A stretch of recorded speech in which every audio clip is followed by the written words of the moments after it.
The Gloucester Leaguers. Strange things had been reported in Gloucester.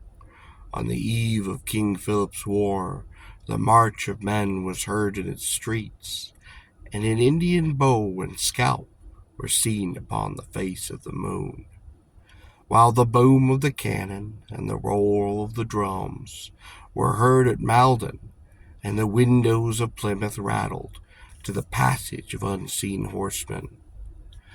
But the strangest thing was the arrival on Cape Ann of a force of French and Indians that never could be caught, killed, or crippled. Though 2 regiments were hurried into Gloucester and battled with them for a fortnight, thus the rumor went round that these were not an enemy of flesh and blood, but devils who hoped to work a moral perversion of the colony. From 1692, when they appeared, until Salem witchcraft was at an end, Cape Ann was under military and spiritual guard against the spectred Leaguers. Another version of the episode, based on sworn evidence, has it that Ebenezer Babson, returning late on summer night, saw 2 men run from his door and vanish into the field. His family denied the visitors had called, so he gave chase, for he believed the men to have a mischievous intention. As he left the threshold, they sprang from behind a log, one saying to the other, "The master of the house is now come, else we might have taken the house." Once more they disappeared into the swamp. Babson woke the guard, and on entering the quarters of the garrison, the sound of many feet was heard without. But when the doors were flung open, only the 2 men were visible, and they were in retreat. Next evening the yeoman was chased by these elusive gentry, who were believed to be scouts of the enemy, for they wore white breeches and waistcoats, and carried bright guns.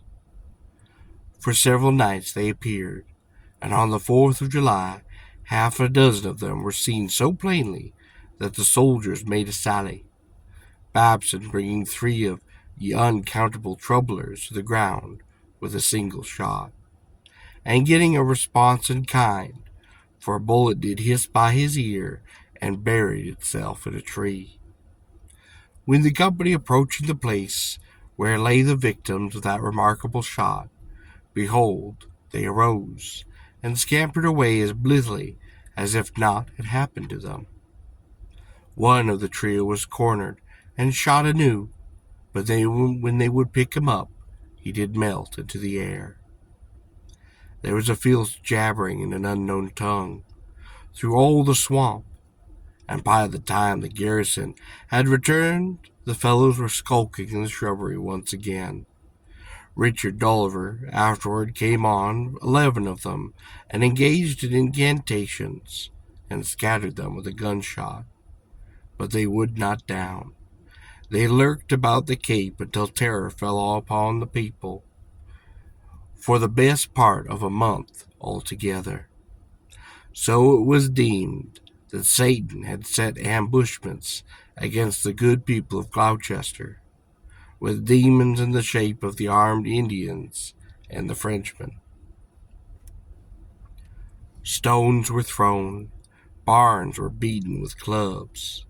The marching of the unseen host was heard after dark. So the mockers grew so bold that they ventured close to the redoubtable Babson, and gazed scornfully down the barrel of his gun. They laid a charm upon the weapon, so that no matter how often he snapped it at them, it flashed in the pan. Neighboring garrisons were summoned, but all battling with goblin was fruitless. One night a dark and hostile throng emerged from the wood and moved toward the blockhouse, where 20 musketeers were keeping guard. "If you be ghosts or devils, I will foil you," cried the captain, and tearing a silver button from his doublet, he rammed it into his gun and fired upon the advancing host. Even as the smoke of his musket was blown upon the wind, so did the beleaguering army vanish, the silver bullet proving that they were not of the human kind.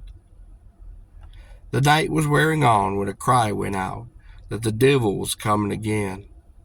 Arms were laid aside this time, and the watchers sank to their knees in prayer. Directly that the name of their God was uttered, and the marching ceased, and the heaven rang with the howls of the angry fiends.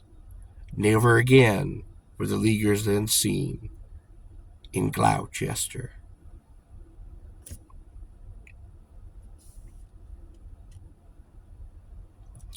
Satan and his burial place. Satan appears to have troubled the early settlers upon America almost as gravely as he did the German students. He came in many shapes to many peoples, and sometimes he met his match. Did he not try to stop old Peter Stuyvesant from rowing through Hellgate one moonlight night?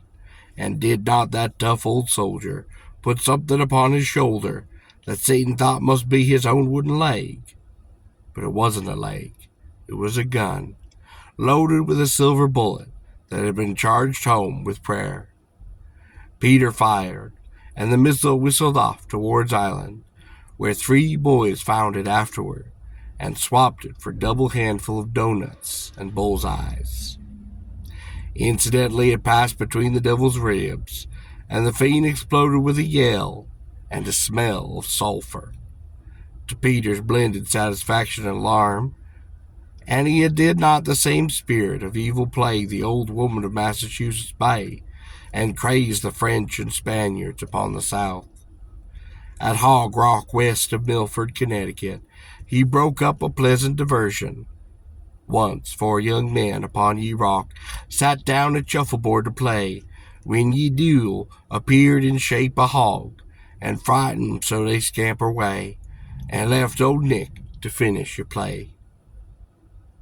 One of the first buildings to be put up in Ipswich, Massachusetts, was a church, built upon a hedge above the river, and in that church Satan tried to conceal himself for the purposes of mischief. For this act he was hurled from the steeple-top by some unseen instrument of righteousness, with such force that his hoof-mark was stamped into a solid stone nearby. This did not deter him from mounting to the ridge-pole and assuming a defiant air, with folded arms, when Whitefield began to preach. But when that clergyman's tremendous voice was loose below him, he bounced into the air in terror, and did disappear. The Shakers report that in the warning of the 18th century, they chased the evil one through the coverts of Mount Sinai, Massachusetts, and just before dawn of a summer morning, that they caught and killed and buried him.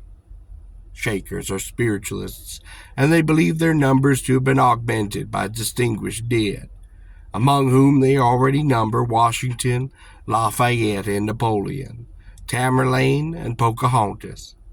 The 2 first named of these posthumous communists were still seen by members of the faith who pass Satan's grave upon night, for they sit aside of white horses and watch that burial spot, lest the enemy of man arise and begin anew his crusades of trouble. Some members of that brotherhood say that this legend typifies a burial of evil tendencies in the hearts of those who hunted the fiend, but it was passed down among others as circumstance. The Shakers have many mystical records, transmitted verbally to the present disciples of the Mother Ann, but seldom told to scoffers out in the world. As those who are called who live without the pure and peaceful commune. Among those records is that of the appearance of John the Baptist in the meeting house at Mount Lebanon, New York, one Sunday, clothed in light and leading the sacred dance of the worshippers, by which they signify the shaking out of all carnal things from their heart.